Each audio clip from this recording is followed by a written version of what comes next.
Good morning, everyone. It's 6:42, and today is National Sunscreen Day, and with the unofficial start to summer taking place over the weekend. Yeah, we are talking about ways to protect yourself as you begin to spend more time out in the sun. Yeah, and here to talk more about this, we have our oncologist joining us here this morning, Dr. Kelly Alino. Doctor, first of all, good morning. Thank you so much for being with us. Good morning. It's a pleasure. It's so great to have you here, and such an important topic here with coming off a very warm day and going into another one here. Let's talk about how much sun exposure is too much.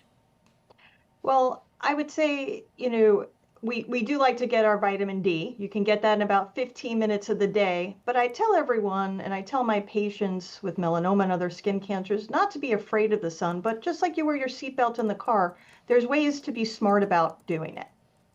Absolutely. And let's talk about some of those ways people can best protect themselves while still enjoying the outdoors safely. Well, I think a couple of things. One is if you can, you want to avoid the really high UV exposure times of the day. I want you to go for a run, but probably not at noon. Wearing SPF of 30, that blocks over 95% of the rays of the sun, and that's why we choose that level. It's important. You got to reapply it about every 2 hours.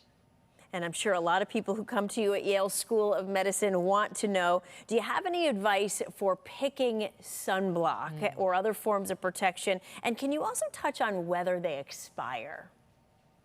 So they do lose potency with time, so please pay attention to that. When you're looking at sunblock, you want something that'll say dual because you need it to block both UVA and B. And the most important sunblock is the one that you put on. I prefer to have people actually put the lotion on when you spray. Sometimes you can miss a spot, but anything over SPF 30 that agrees with your skin is what you should use.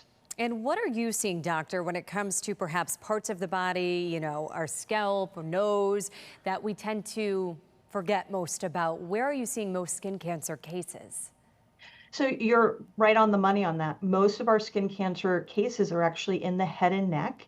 And so again, when you're applying your sunblock, you got to remember to get the tops of your ears, reapply the nose. We perspire all of the time. Nothing's truly waterproof as far as sunscreens are concerned as well. So usually after about an hour and a half, if you've been perspiring, you also have to reapply a little bit earlier, even if you've got waterproof sunblock. A lot of us need to hear this. Dr. Kelly Alino, I want to thank you so much for joining us here from the melanoma program at Yale School of Medicine. Thank you so much. Thank you for your time.